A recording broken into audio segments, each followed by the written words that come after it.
avant d'interroger notre invité Daniel Cohn-Bendit, voici les propos tenus par le secrétaire national du Parti communiste ce matin sur France 2 aux 4 vérités avec Françoise Laborde.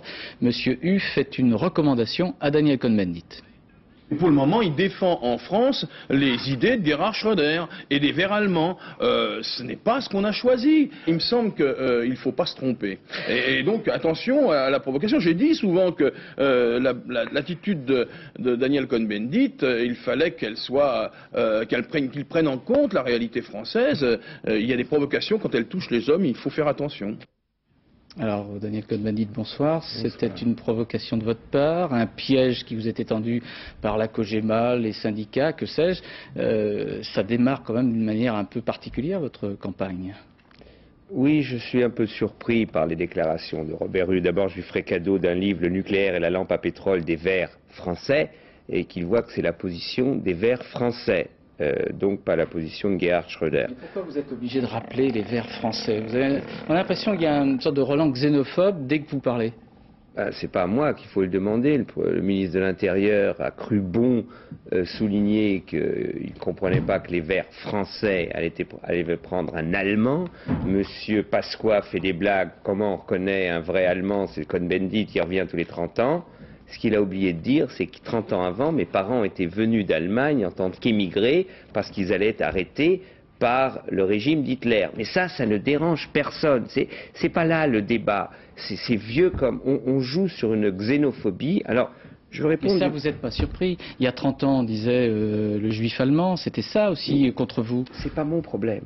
C'est votre problème. C'est le problème de la société française. C'est le problème de la France de Pétain. C'est pas mon problème individuel. Est-ce que la France, cette vieille France, comme dit Le Monde aujourd'hui dans son éditorial, est-ce que c'est ça la France d'aujourd'hui? C'est pas à moi d'y répondre. Je ne peux pas y répondre. Si l'on se sent bien dans une France où dans les élections européennes, on veut parler de l'Europe, on n'arrête pas de parler d'un Allemand, d'un truc, d'un Juif et tout ça, si c'est ça la France, je prends acte. Moi, je me sens bien dans ce pays, j'ai vécu longtemps dans ce pays, je vis dans ce pays, je veux faire de la politique dans ce pays. Alors comment vous allez faire cette campagne électorale si sans arrêt vous avez cette obligation de vous justifier? Non, je ne me justifie pas, je crois que c'est autre chose. Vous savez, la France est un pays bloqué depuis Tchernobyl.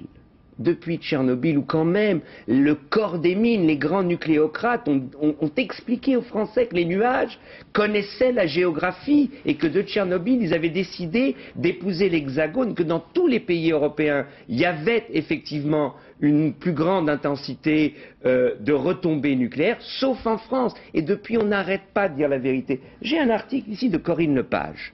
Ministre de droite de Juppé, elle dit: j'ai demandé des choses à la COJEMA, en tant que ministre de l'Environnement, j'ai jamais eu de réponse, j'ai jamais eu la vérité.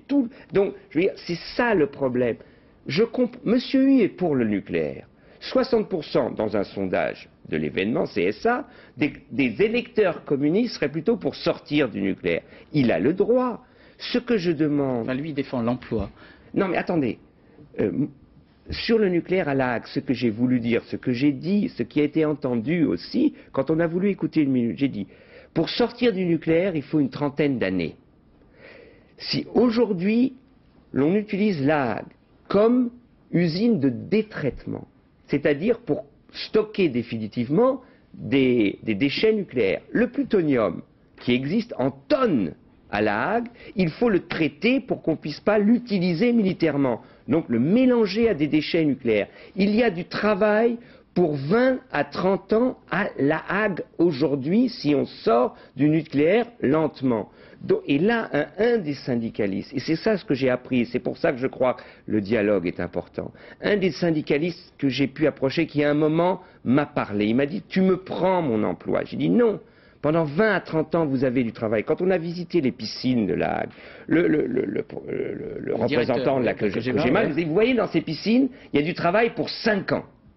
Déjà dedans, stocké dans la COJEMA. Alors je lui ai dit: vous avez du travail pour 20 à 30 ans. Il me dit: oui, mais mes enfants.